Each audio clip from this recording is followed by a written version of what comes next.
the day has come, the doomsday has come for Twitter, where everyone, well, I say everyone, but it's actually only half of Twitter employees are getting completely laid off, because apparently this is the amount of time that Elon Musk is required to write his Doomsday book, which, if you want to support us, you can go and watch our latest Epochs on the Doomsday book, where William the Conqueror just went and created an entire account of his kingdom, and Elon appears to have done the same, and what the purpose of this is. It's very interesting. So let's begin with a cartoon that one Twitter employee had written. Any Twitter employee who speaks out against our tolerant policy of absolute free speech shall be immediately fired. Yeah, that's actually a good policy. He's the owner of the company. Exactly, it's a he can private do what company, he like, as all these people used to say. Exactly. It's a private company. We can do what we like. Exactly, he can fire who he wants, can't he? But notice the people who are deeply intolerant are now appealing to your tolerance. So why should I be tolerant of you? You guys banned the president. They are intolerant of absolute free speech. Yes. So they're actually saying that there should be censorship. Yes. And if you call for censorship, you'll be fired.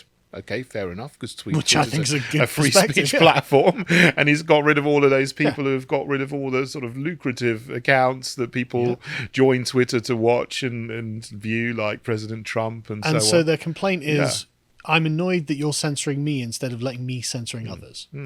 They're not actually being censored, though, really, are they? Because they're not actually writing anything of any value. They're just stopping other people from being heard. But they're also not being prevented from being, from speaking. You're not entitled to have a job at Twitter. That's just obviously wrong. But the crux of the complaint is just, I want the power to censor, and I don't like it when you have the power to censor. It's like, well, sorry, Elon Musk had the money to buy your platform. Maybe you should have thought about this. So anyway, the rumor going around is that Elon was going to fire 50% of the staff at Twitter. So of course he had said, and we covered this yesterday, that for every engineer that they have, there are 10 people managing, which I believe, to be honest. It's the problem with a lot of companies like this, isn't there? There's too many chiefs and not enough Indians, to use a phrase. If you're even allowed to use the phrase anymore. Literal Indians. Although there were a couple of literal Indians who actually censored President Trump, weren't there, really? Indian Americans, I think. But there we go. But you are right, yeah. But that's the thing, isn't it, with some of these? I mean, what are some of these people doing in all these management positions? Just doing equality, diversity, Having and inclusion meetings. and censorship and looking for so-called hate speech, which doesn't really exist. And you don't need them. They're providing nothing. They're not adding any value to your company, to your profit. They're actually just getting rid of people, and then which is precisely Elon's perspective on it, in fact. And it's actually quite remarkable just how ruthless Elon has been here. Quote, the company said its offices will be temporarily sealed and all staff badge access will be suspended in order to help ensure the safety of each employee as well as Twitter systems and customer data. As in, we are remotely, because Elon's team has taken over Twitter, his technical team, and they've just completely blocked all of the Twitter staff's access to anything about Twitter, so they can't go in and and sabotage anything on the way out. Staff reported access to their email and other communication software such as Slack had been cut with little or no warning. They also reported being remotely logged out of laptops which were wiped of data. Like, this is quite hard. Like, it's just what banks would do if they fire someone, wouldn't they? It's what happened in Lehman Brothers and Bear Stearns back in the financial crash like 15 years ago. So there's nothing new. It's just that this time it's happened to people who thought it's never going to happen to me because I'm on the good side, getting rid of all these people who are standing up for freedom. And No, that is exactly right. How could this happen to me? Like one Twitter employee told BBC, my MacBook remotely logged out, Slack access gone, email gone. If you are in an office or on your way to the office, please return home, a staff memo said. In an effort to replace Twitter on a healthy path, we will go through the difficult process of reducing our global workforce. We recognize that this will impact a number of individuals who have made valuable contributions to Twitter, but this action is unfortunately necessary to ensure the company's success moving forward. I'm not sad for them at all. That's great trolling, actually, isn't it? For your safety, we're locking you out of your laptop. Exactly. That's absolutely brilliant trolling. Because it's the sort of thing they'd say to you. We're going to keep it safe for our online community. Yeah. But the thing is, like, I really have trouble summoning up any sympathy for these people, because honestly, I think they're all very entitled and spoiled. One chap called Kershaw Dave on Twitter, who's an ex-employee, says, honestly happy to be laid off, but the veil that Elon Musk has pierced. As messy as Twitter was pre-Elon, it is a veritable clown town of politics and toadyism and psychological abuse now. Afraid to get into my Tesla with what I learned this week. Oh yeah, aren't we all afraid to get into our Teslas these days? like pre-Elon. I mean, really, is this a phrase now that they're apparently using? Is. But imagine thinking that Twitter wasn't a veritable clown town of politics and toadyism pre-Elon. It's disgusting how obviously monomaniacally left-wing Twitter has been. And so, you get people posting like, well, it's horrible to be fired, whether it's a factory being closed or a tech company being rebuilt. No gloating over the Twitter layoffs. Let's hope everyone who loses their job can quickly find something rewarding and productive to do. Oh, yeah, if they can. They should grow some tomatoes or something. Learn to weld or something. Rewarding. Yeah, absolutely. Yeah, do something that's good for. I'm sure every single one of these little S's were gloating when they got to suspend Donald Trump. Oh, of course they were, and everybody else. Yeah, and they loved it. Alex Jones, whoever else. Yeah, just they were thrilled. They were thrilled. I mean, in fact, they've been tweeting their L's. In fact, and posting how. I mean, this is Declan Cashin, who was formerly of Twitter.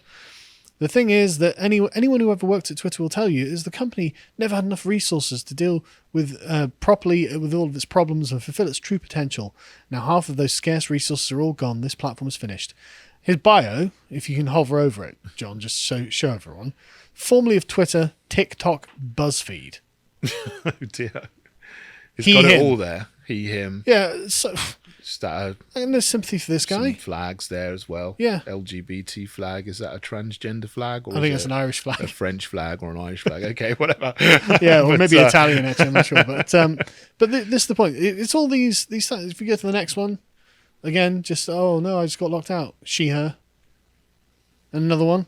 It's been a year working at a place I never imagined I'd get to work. I'm glad I could represent for Africa, and I didn't let us down. If you look at his... Can we look at his... you see on his T-shirt there, successful black man on his T-shirt. It's like, okay. Like, these just... Dreamer and doer. I'm sure that'll go down well in Africa. And then if we go to the next one, again, just... All of these people are, oh, this was all so brilliant. It's like, yeah, because it was run according to extremely left-wing ideals. Again, if you can hover over his bio, John. Just he, him. Yeah. All the same kinds of people. Right, pronouns in your bio, which is a completely new thing that no one actually needs to do. But they're trying to change the culture by getting everybody to do this. It's a group signifier. It shows I'm on board with the intersectional progressive narrative, and I support the current thing. I don't think I am, because I don't write my pronouns in my bio. I would say you're not. Yeah, I would say, you think so? Well, yeah. If you're leading a socially conservative political party, I'd say you're not. It would just have to be that way, wouldn't it? Well, that's why I got you in. The next one is an algorithm programmer, which, again, like, these people are acting as if they deserve sympathy. But remember, these algorithms that they're designing are destroying the West and driving massive divisions among groups of people. Like, it's actually incredible how they don't understand how they are the villains that are causing all of the problems. But they're complaining, my ethics algorithmic team has been completely disbanded. Great. This is the hypocrisy of this. They were cancelling everybody and loving it and enjoying it. And now they've got cancelled. They don't like it. But remember, these are the people who create the algorithms that promote certain content and suppress other content based on their particular ethical perspective. But we know what their ethical perspective is, and it's not the same as mine. No. I don't share their ethical perspective. So I think all of these platforms should be neutral. They should be. They shouldn't have any algorithms like this. They shouldn't have any censorship unless it's content that is actually illegal. That's right. First Amendment inciting violence and that, which you have in America in a way you don't have in the UK. Unfortunately, I'd like to bring that in if we possibly could. But yeah, you've got all these platforms, and then they just violate that. If they're going to do any kind of censorship like this or algorithms, you should treat them as publishers, so then they can be held to account in the same way that newspapers are held to account as publishers who decide what their content's going to be. And that's exactly what these algorithmic designers have been doing, literally designing and deciding what content you will be able to see. And so these people presided over the sort of absolute centralization and hegemony of left-wing narratives over political discourse. I mean, remember the censoring of the Hunter Biden laptop? You weren't allowed to talk about, vaccines or the effects of COVID or the origins of COVID. All of these things were bannable offences on these platforms. Well, I've been censored by them at very sensitive times, just before elections. And there is that too. Yeah. I mean, you could probably make the case that, the vaccines are about a public health issue, and fair enough, fair enough. Maybe if our most charitable, we can give you that one. Now justify the Hunter Biden laptop. You literally prevented people from sharing the New York Post link on your platform. It's unjustifiable to me. And the thing is, all of this, I think, really began when they suspended the Babylon Bee for making a joke. That's it. Jokes and banter are considered hatred by these people. Elon Musk, personally, was a fan of the Babylon Bee.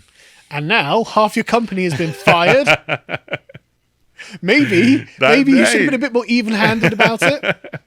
Maybe that's it. That could be it. Maybe there's a lesson there. That's what led to the progression that you see now. It may well be, actually. That would be quite incredible, wouldn't it? Great turnaround. I think that might actually be the case, to be honest. And so, if you're a Twitter employee, you're a participant in the culling of free speech. You brought this upon yourselves. You all you had to do is this next chapter saying, all you had to do was not censor your political opponents. You were part of this. All you had to do is be even-handed, and you weren't. Now, it's not all bad for the Twitter employees. Now, they have legal recourse here because, of course, California, like us, we've got extremely strict labor laws, and Elon Musk didn't give them a mandatory 60-day notice of this layoff period, and so they'll be able to take legal action against Elon, which is great. Yeah, go ahead. He's the richest man in the world. He can pay you a few million or whatever. Well, they might get a loss of earnings for 60 days. Yeah, there's probably more to it. I'm not an expert on California law, but the point is they can take legal action, and they should. Why not? But at the end of the day, you don't work at Twitter anymore. If you appreciated that segment from the podcast of the Lotus Eaters, you can go to lotuseaters.com to get access to all the premium content we have on the site, such as the book clubs we do, this one on Frank Ducotta's The Tragedy of Liberation. And if you'd like to find out what else we're putting out, you can follow us on Getter at lotuseaters_com on Getter. Thank you and goodbye.